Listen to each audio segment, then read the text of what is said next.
Hi, everybody. Thank you for joining us for today's Almost Alumni Week alumni panel. My name is Molly Glevy, and I'm the Director of Alumni Relations here at Hamline. And I'm so pleased to have some alums with us to talk about their experience, both as Hamline students and then also as graduates navigating the professional world. Holt Hafer, class of 17, Mitchell Letourneau, also class of 17, and Ann Nagel, class of 07. And they will introduce themselves much better than I will in a few minutes here. So as we get started, a few housekeeping items. We all know these things, but just to remind ourselves, you'll be muted, your camera will be off for today's presentation. So if you have a question for one of our speakers, or if you just want to chime in with an experience you've had that you would think would be helpful, especially when we're talking about networking and meeting alums, please go ahead and drop that either into the Q&A or the chat. We'll find it wherever you put it in there. So don't wait until the end. Don't hesitate to go ahead and ask questions or share your own experiences as we go along. Remember, and Holt reminded me of this, you will get more out of this, a better use of your time, the more engaged you are and the more you participate yourselves. And this is Almost Alumni Week. So we are celebrating the class of 2022 becoming alumni really quickly here.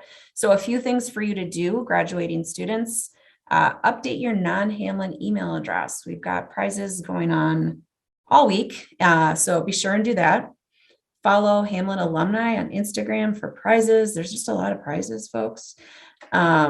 You should be getting emails every day about what it means to be a Hamline alum and the resources available to you. Those of you who are with us today, we will send you a text sticker entered into another drawing for more prizes. We've got trivia this Friday at noon for both students and alums. This is going to be a really hard one, so you should make plans to join us. And then, of course, if you have questions about the Alumni Network or anything you've heard today or need help moving forward, alum@hamline.edu is how you find us. Questions about commencement, go to commencement@hamline.edu, but we will help you find everything you need. And with that, I'm going to stop sharing my screen. And here are our folks. I wonder, as we get started, and any one of you can kind of take the reins here, can you go around and introduce yourself again? Tell us what your majors were when you were a student, any internships or job experiences, and then, of course, a couple sentences about what your role is today. Holt, do you want to start? Sure thing. Yeah. Hey, everybody. Excited to be here with you. My major when I was at Hamline, I graduated with a degree in business administration with an emphasis in management. Extracurriculars internship, Mitchell and I were actually in conference and event management. We worked on campus together. I also was active with the programming board at Hamline. So I did the special events. So things like Fireball, Welcome Back Barbecue, if that's still around. I don't know. At this point, I've been away for a little too long. So those kind of big student events I had a hand in during my time. And current roles, I'm currently a program manager with Uber, and I'm responsible for onboarding for all of our technical talent across the world. So I kind of get to manage a new hires' experiences they're getting ready to jump into their role with the company. So that's a little about me. Ann, do you want to go next? Sure. Thanks, Holt. That's exciting. I didn't know you were with Uber. That's really cool.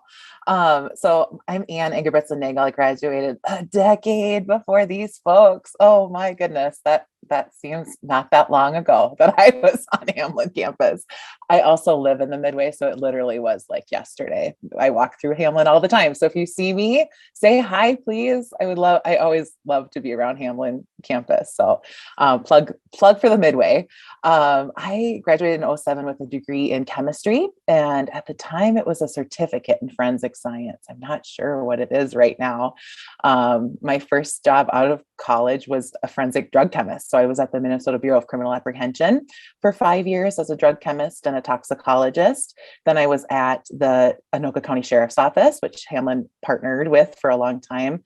I was there for another 5 years as a drug chemist. And then I pivoted to a role as a pharmacist. I saw a lot of pharmaceutical medications being abused when I was a forensic drug chemist. So I thought, how in the heck can we make a change here? Because seeing these folks across my lab bench was really frustrating to see all this happening. So I went to the University of Minnesota for a degree in pharmacy, and also got my public health degree when I was at the U.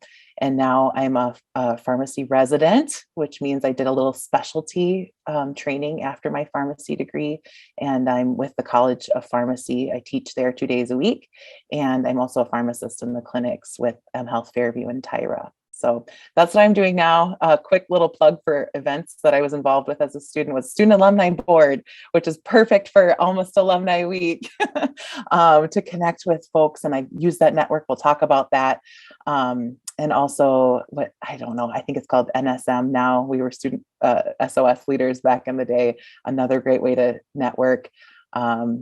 And also just doing internships. I did an internship with the Bureau of Criminal Apprehension, and I know that's why I got my job there right out of undergrad. So we'll talk about that too. But I'm done now, updating on that decade of time since Hamline. So Mitchell, take it away. Thank you for that lovely transition. My name is Mitchell Letourneau. I'm a 17 grad. I am a business major with a focus in marketing. Much like Holt, we were definitely at conference event management together through the years at Hamline. I was really involved. I was part of the football team.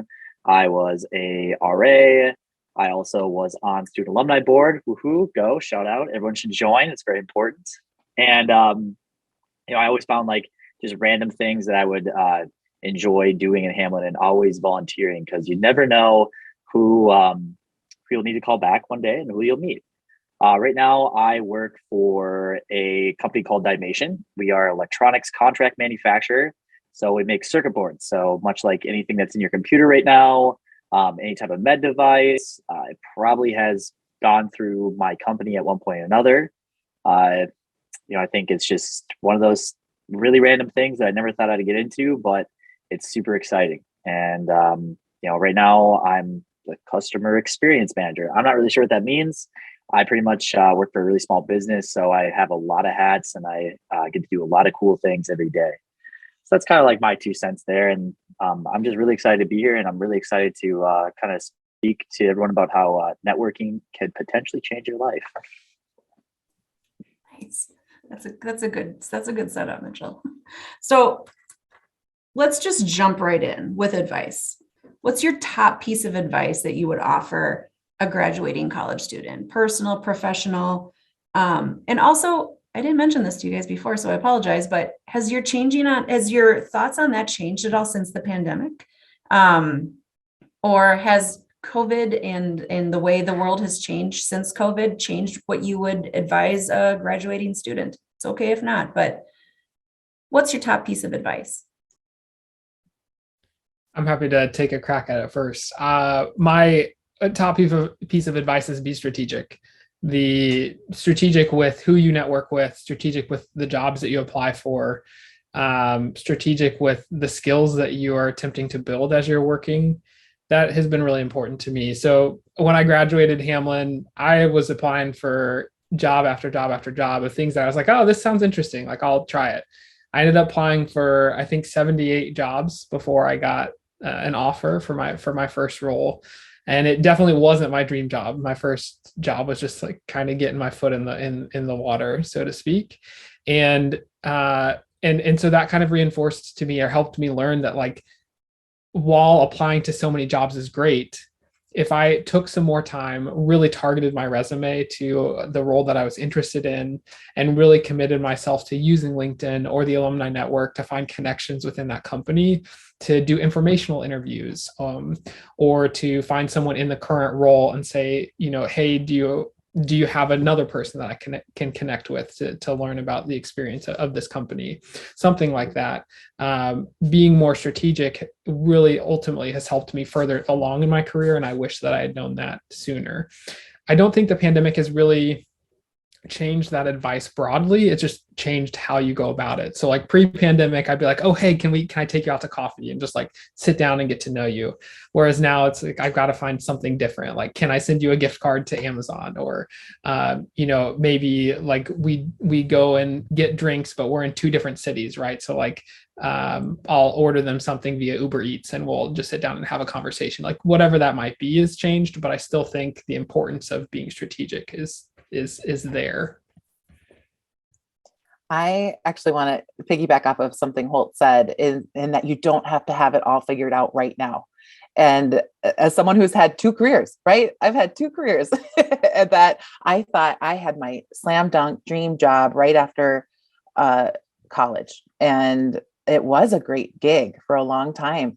And I didn't have to have it all figured out. And so I don't know. I don't think the pandemic has changed that at all, but I think a little time has changed my view on that a little bit. And to Holt's point, even if you don't have your dream job at the moment, at the first thing you get, the first job you start, there is something to be taken away from that, a skill, a network, a connection. Even if it's I do not want to do this ever again, I think that's valuable, to be honest. Or it's something new that you didn't think you would enjoy and you love. So I think that take a little pressure off of yourself that you don't have to have your dream career forever, right out the gates, right outside of graduation. So echoing a lot of what Holt said. I think to piggyback both of them, Anne and Holt had great points. You're probably not going to know right now like what you want to do, and that's totally okay. You took 4 years to kind of figure out what your major is going to be, and then we were told to like pick a major and then graduate, and now we're like going to the workforce. It's totally okay. Like you don't have to know. Like my biggest advice that I like feel that I wish I would have known at 22 coming out of college was, reach out and ask for help from every single alumni that you possibly can find. Some people will ghost you, which is unfortunate, but there's a lot of folks like us on this board that are like more than happy to like help. And at least like, if we can't help you directly, we'll pass you on to the next person. All you have to do though, is like, just go ahead and ask. I think that's like the biggest barrier initially that I had issues with. It's like, oh, I'm going to go do this all myself. No, ask for help, because there are people that want to help you out and want to see you succeed. I think also a big thing is, find something niche-y. Like don't go to like, you can if you want to, but like don't go to like Target, don't go to Best Buy, don't go to Wells Fargo, don't go to like, all these big places where, you're going to be 1 in a million. Like I found out of college that I found I had the Target thing, I had the Best Buy thing going, but then I walked into a manufacturing facility and I was like, what is up with this? Not like, never in a million years have I ever thought manufacturing, until someone's like, oh, like this person's trying to hire a sales rep. So I walk in and I found gold. I love my job. I love my industry. And I had no idea about it until February 21st, 2017, a couple months right before I graduated. I got a job offer right out of college. Honestly, right before I left. And I have loved this industry, and it's so small. It's so cool. Everyone, yada, yada, yada. So try to go after a niche thing, because you want to be like the thought, in my opinion, you want to be like the thought leader, the person that people go to, and you can really cut your teeth on something that's really cool like that. And to the point of like, would I change what I do during the pandemic? No, you still reach out via LinkedIn. It's really a strong tool. Text your friends, text alumni, really try to continue to gauge like digitally, because again, like Holt, like sometimes you could be in Seattle and sometimes you're in Minneapolis. I really like the Uber Eats thing. Like Holt, we should probably get some coffee sometime. All right, that's all I got though. But be niche and just ask for help all the time.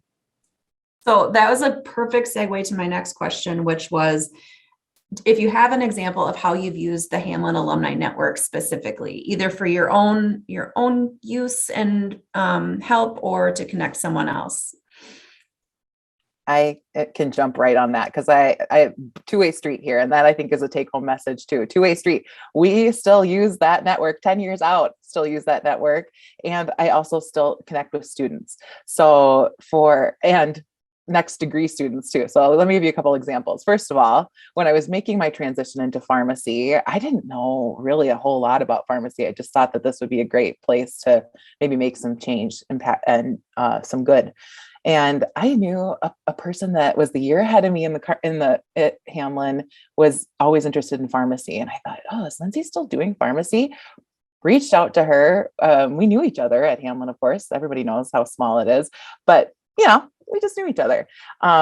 She got me a job as a tech at her pharmacy. She was still a pharmacist. She got me a job there. So I got to learn what community pharmacy was all about, has continued to be a mentor to me throughout pharmacy school to see how things are going. She gave me this cool graduation gift. I graduated 2020 from pharmacy school. She gave me this little Dr. Ann Nagel ornament that I have hanging in my office here. Just went above and beyond. And that's, I think, classic Hamline, right? I think anybody who's been touched by Hamline knows all this stuff. So there's me using my network. Now, as a former forensic scientist, I get a lot of folks, that's a niche, going back to Mitchell's comments, that's a niche place, right? And so I still get a lot of comments. I'm still connected to that network in forensics. I get a lot of folks who are interested. How do I get my foot in the door? How, what advice do you have? Do you know anybody?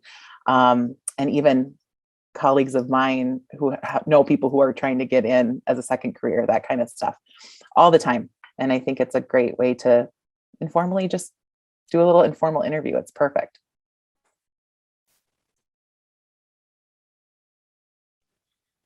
Yeah, and to your point, I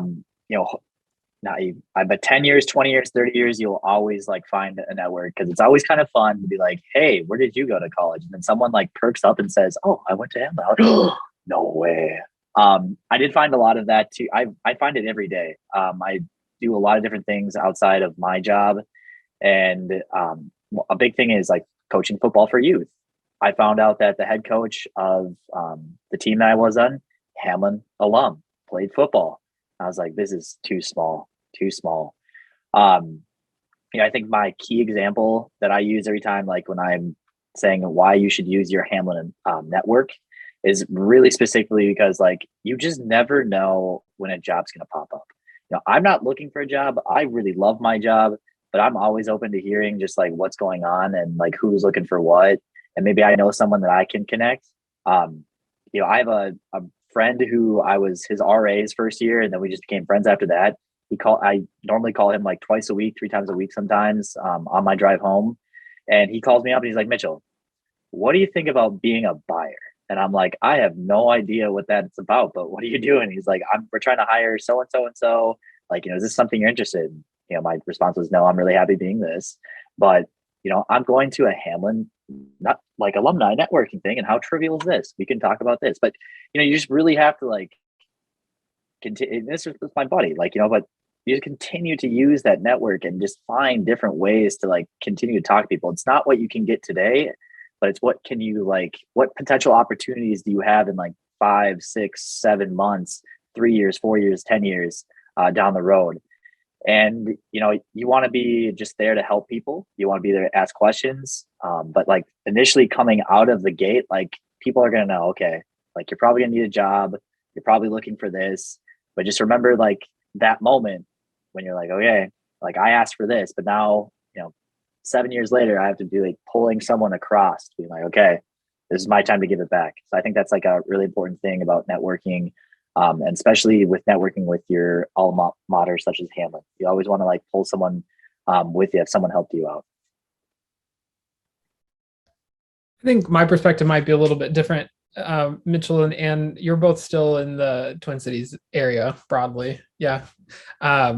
Moving to Seattle, there aren't all that many Hamline alum out here. So I haven't had a ton of opportunity to network in this market, at least. But I will say that a few years ago, before the pandemic, President Miller came out and did an event out here, and I met some really cool people and made some friends. Now, the couple of folks that I made friends with have moved out of Seattle, of course, but I think for me, it's a much more personal thing. It was an opportunity for me to build connections with folks in a new city where we're like both from the Midwest. People from Seattle can be a little cold. They really like their groups of folks. And for a Midwesterner, you know, like walking down the street, I want to say hi to people. I want to like look them in the face and be like, how's it going? Hope you're having a good day, whatever. And so it was refreshing to have someone who shared that similar, like positive, like community oriented values. And that's where the alumni network has been really valuable for me. Building connections with those folks, them connecting me to their friends who share similar values. I found that to be the biggest impact. Here's a question from one of our participants. How does one go about building skills or certifications post-college? My major is a flex major, and it's a mix of multiple different things. Through job searching, I've learned I'm missing things that could make me more desirable. And I feel like there's a connection to be made there with asking for help and using a network. But what advice would you give this student? I think I would start with saying, Sam, thanks for breaking the ice. Way to go. First question, you get the gold medal of today, right? But for me, in my context, it's difficult to know because fields are very different, right? Like business certifications are different than a certification in a hard science. So I can only speak from my perspective, but I think I entered the workforce and realized prior to this role, I was very events focused. There's something called a certified meeting professional, CMP. I realized that certification could help me in my career. So as I was working in that field and was discovering that like, hey, man, maybe I don't have quite the right certifications, I worked with my employer to have opportunities to build the skills that are required of a certified meeting professional. I used my employer as honestly a money bank to send me to conferences so that I could get the trainings that are necessary to sit for certification exams. And honestly, a lot of it is Googling. I was like, okay, I know that I'm in this field. What certifications are helpful? Found those certifications, identified what the requirements were for those, like what steps were necessary to become certified, and then found conferences that kind of fulfilled those requirements. Nowadays, during the pandemic, there are tons of opportunity to do like virtual learning. So like Coursera is a huge thing that I know a lot of younger folks have used. Like Google has certification. Facebook is starting to work on a certification program with Coursera for specific skill sets. So I would say like really think about the fields that you're going into, do some searching, some soul searching, and maybe some internet searching on what certifications would be helpful for you, and then look at those requirements and start to think about like what jobs would help you build the skills necessary to reach that level where you're able to be certified. And I think I see that as a huge opportunity for the person who asked this question, right? Like, so there's no definition, maybe you're not in a box at this point. So I see that as a huge benefit. And also you are maybe even probably going to have to articulate very clearly what your skills are, or what your major is, or how your experiences translate into what they're looking for. And it's hard to know that when you're not, just like Holt was saying, when you're maybe not in the lingo, not in the biz yet, right? To be able to use those keywords or phrases that you maybe already have done. Maybe there's not an official certification, kind of like, separate from maybe what Holt was saying, but maybe it's a transferable skill. Maybe it's a phrase that's often used that you just haven't thought about how you've been doing this as a, student alumni board member, as an RA, as a student running your own experiments in the chemistry lab, things like that. So my advice would be to either, kind of going off what Holt says, do an informational interview with somebody in the business that you want to go into, in the field that you want to go into, and have that conversation, get to know them, let them get to know you, so that you can articulate those skills, put them on a resume, more clearly defining what, the resume honestly is oftentimes what gets you the first look, and then you can articulate it in an interview. So how do you get those looks, right? The other piece would be use your Hamline network and have someone help you look through your major, your experiences, asking those questions, practicing maybe the interview and how you articulate that, but also how to formulate those experiences to make you more, just rise to the top on those lists of people. I agree. Huge opportunity right there. I will just first off the bat plug out the Career Development Center. I think it's still the Career Development Center at Hamline. Um, Unreal helpful there. I spent so much time my last, I should have spent more time my last year there, but I spent my last like 2-3 months just like in there, in and out, in and out, in and out, asking questions, kind of getting advice. I ended up, I don't know if Terry's still there. Shout out to Terry. I ran into him at a brewery and I don't think he kind of remembered me, but I was like, shout out to you, man. Like you literally got me this job out of college. And we just laughed about it. Right. But I think, the biggest thing is, get into the real world, ask alumni, ask like an informal interview and kind of go from there. College kind of gets you to your day one. And once you're in past your day one, they teach you everything that you need to know. And you learn a lot of habits and a lot of skills. I famously called my first job, I called the company's called Eltron. It's not Eltron anymore, but I called it Eltron University. I went to Eltron University for 3 years to figure out how to be professional, how to work in sales, how to work in manufacturing, how to speak electronical engineer, yada, yada, yada. So, kind of try to get wherever you go, try to get the lingo down as much as you can, or at least be aware of the lingo. And then once you're in, then just be hungry. We're in a really popular market right now where folks just want to see someone who's eager, who's excited, and who isn't just going through this the motions of a job interview just to get a job. Quite frankly, I work in manufacturing. I do a lot of hiring myself. And when someone comes in, the first thing is what is your attitude? Are you excited to be here? Or you're like, another job interview. I hope I get it. Or, I'm just doing this because someone made me do it. It's so much about your attitude and what you do. And I know that doesn't really transfer a whole lot to how do you build your skills or get certs pre-graduate. But, you also don't want to go get a CMP or get your Six Sigma if you're not committed to that industry. Why would you waste all that time and potentially money if you're not sure that's where you want to go? Your CMP will always be very important though if you're going to be into a business setting. That's really that's something that you see a lot of people in my world, and I bet Holt too, obviously worked in that industry, has it. So I would suggest just taking a look at it. Be first day, Mr. Hiring Manager or Mrs. Hiring Manager, I'm really excited to join this thing. I want to do this, this, and this. I recognize that if I got my CMP, I could be a more viable candidate. I'm really interested in it. And here's a plan. You wanted, that's in my personal opinion, that's how you stand out. I'm excited, I'm juiced up, and I'm ready to add value to this company and, watch myself grow and watch us all grow. So, yeah. Mitchell, I want to underline something you said because I've thought about this too. It's okay to not know everything or anything, especially when you're starting out. No one expects you to know everything off the top, right off the top, first day starting.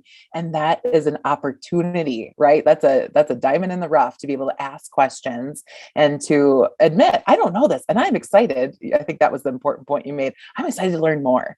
And so no one expects you to know everything right off the bat, and be open to coaching and learning. You're set. A lot of times when we talk about hiring in our office, we talk about who we're going to be spending time with. And then we get real clear on what we can coach and some of the things that'll be harder for us to coach. But yeah, we don't expect somebody to come in and know every system, every program, everything that they're going to need to do their job. We want them to be curious about it. Here's a little bit of a change in course. Have you ever actually used an elevator speech? And if so, how? In what context? I'll take it because I use it every day. So in a context of trying to pitch someone on using the service that my company offers, here's the 3 things that I know your company is looking for that I offer. And it normally goes, hi, my name is Mitchell. My name of the company is Dimation. We are ITAR, AS9100, and ISO 9001, which are lingo terms for everyone out there that you will want to speak to. And we do specifically this in this time frame under this volume of yada, yada, yada. So it's like, it is, I've permed it down to 45 seconds, which is a little too long because I like to talk in general, but it is so important to have an elevator speech. And it doesn't just come with like word vomit. It comes with like carefully thought out, crafted statements. Like, here's what I do, here's what I'm in, here's what I'm interested in, here's why you need me. Let's get this done right now. So it's super important. And you probably hear it from everyone, but it is so important. And even when you're networking, like you don't want to spend all the time talking about you. You just want to take like 30, 45 seconds that hopefully what you say, they say, you find like some type of connection, and then it blossoms into this great like conversation.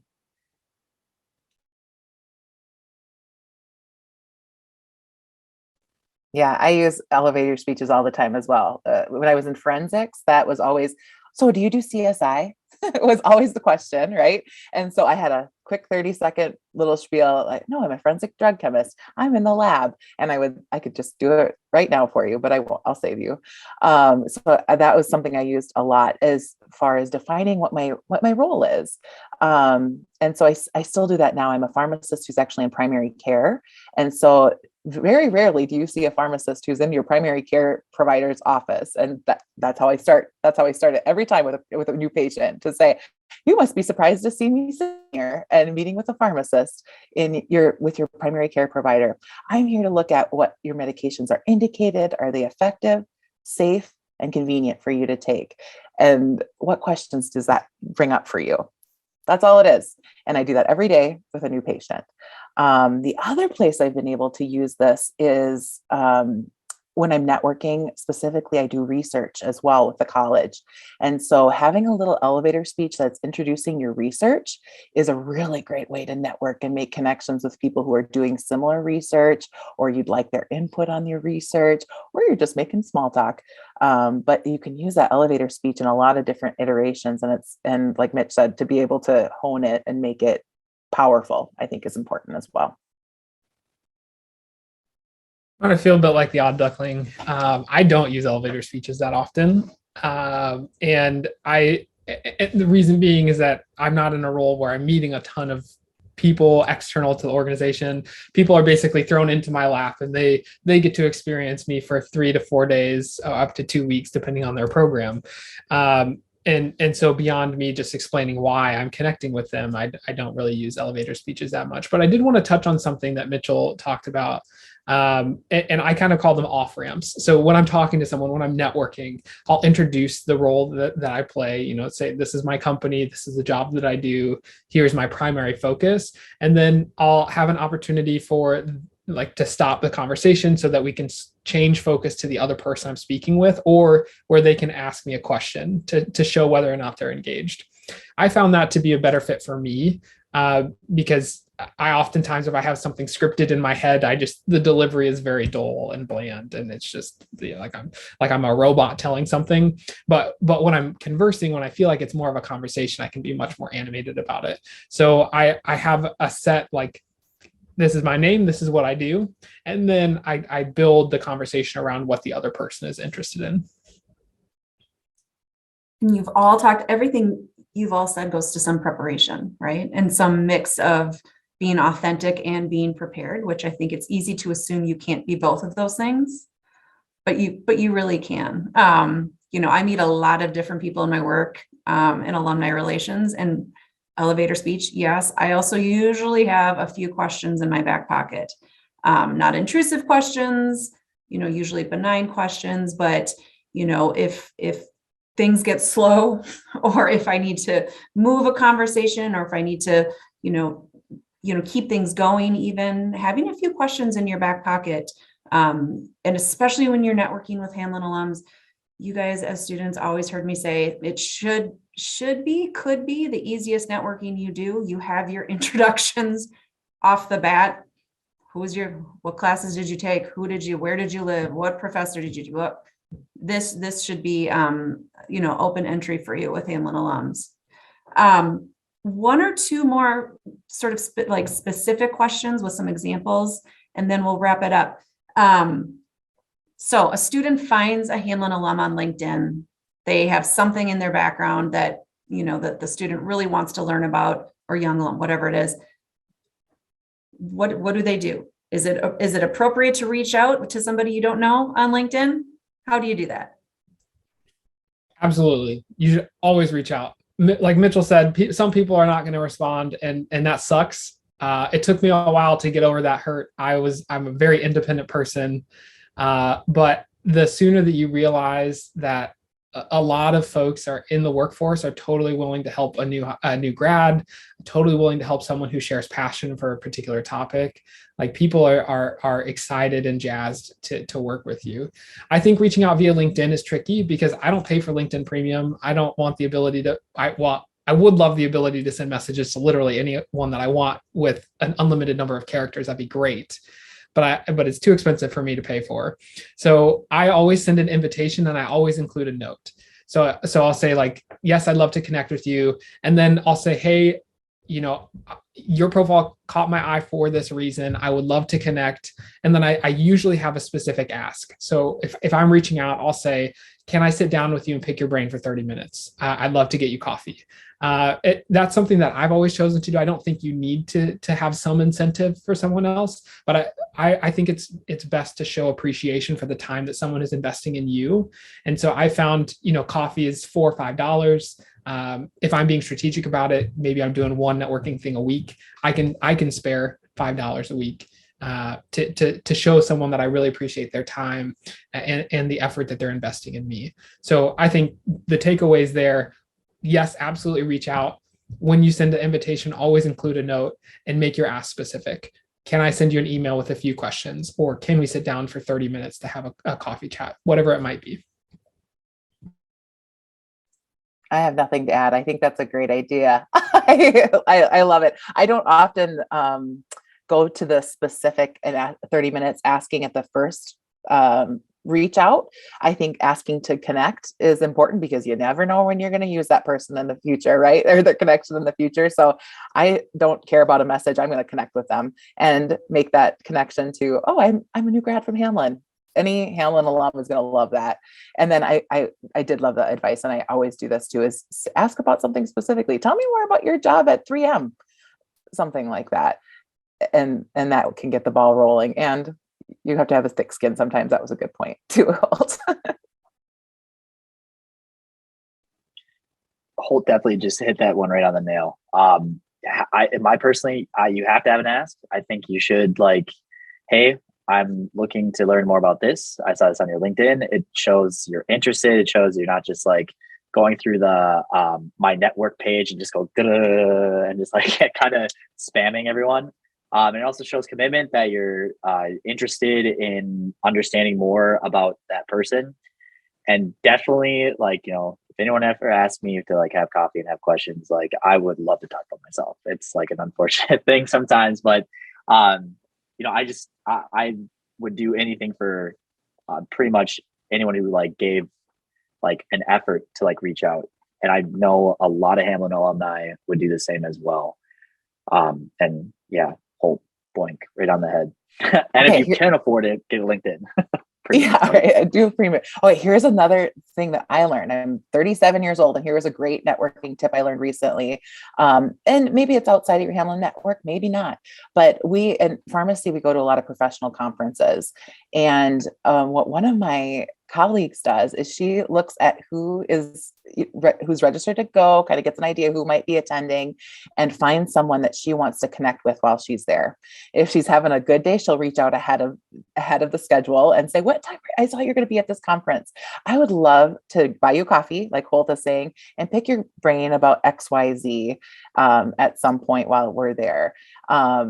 And I thought that was such a great idea. That shows interest, right? And someone's taking notice. And to what Mitchell was saying, people love to talk about themselves. So I think it's a great idea to be that strategic. And that was a new little tip I learned that I'll be taking away. I thought that was a great idea. Thank you. I've seen the defined amount of time work really well too. I don't know if some of you remember our etiquette dinner speaker years ago said, if you ask somebody for an hour of their day, that's actually that's a lot of time. But if you say, I've got these questions for you, or 30 minutes by phone or for coffee. I've had people sending me, there's systems where you can just even send a thank you coffee gift card. That's pretty slick. So that's good advice. So I'm looking at the time and we're coming to an end of our time together. Is there anything you guys anything we didn't really get to, or any last words of wisdom? No pressure.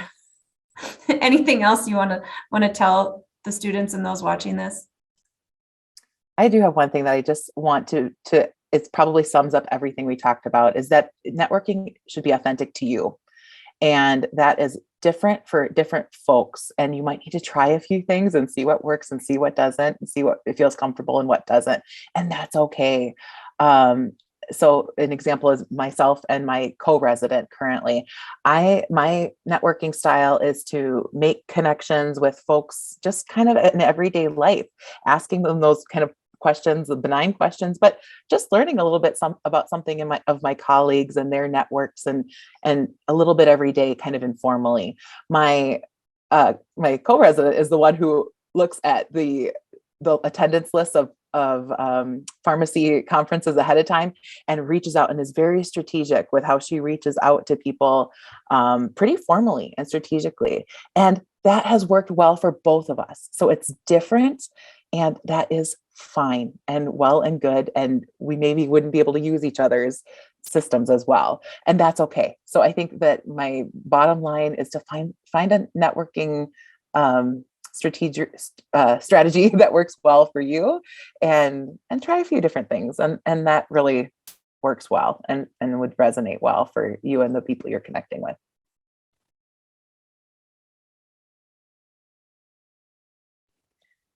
I absolutely echo that as well. And to add to that, don't be afraid to get like cringy. Don't be afraid to be awkward. You know, you're going to learn something from that. And that's if you don't like that style, you don't like that medium of talking, if it's over Zoom or a phone or in coffee, maybe you want to like go meet somewhere else at a library or something. I don't know. But yeah, don't be afraid to be uncomfortable. I think that's the biggest thing. Try to break through that wall as much as you possibly can, because on the other side, there might be something that is like the golden nugget or the golden goose that you want to get. Similar to Mitchell, like you won't grow if you don't try. So test different theories out. Like Anne gave great examples of be casual, be a little bit more casual, be a little more informal, see what connections you can build, and then maybe try being more strategic and doing the, like, I know that I'll be interacting with this person on this day, so I'm going to do some research and have something to talk with them about. I'm much more on the formal side, but I really envy Anne's ability to be a little bit more casual, because I think there are absolutely circumstances where that is very valuable. So I think you just got to try things and figure out what works for you, and act on them. And ultimately, I just go back to like when I was younger. It was so challenging for me to get over feeling awkward and feeling like I was a burden, or feeling like I was annoying people when I reached out to them. But just do it. People want to help you. So just try. And I've known some students who have found sort of low risk places to start, right? You don't have to find the CEO of your dream company for the first time that you've ever, especially in today's world. Maybe there's some family friends, maybe there's some, alums can be a very forgiving place to start too. Maybe find some more low risk places to just sort of practice these skills, and it will come with time. All right. You guys, thank you so much for your time today. I really appreciate it.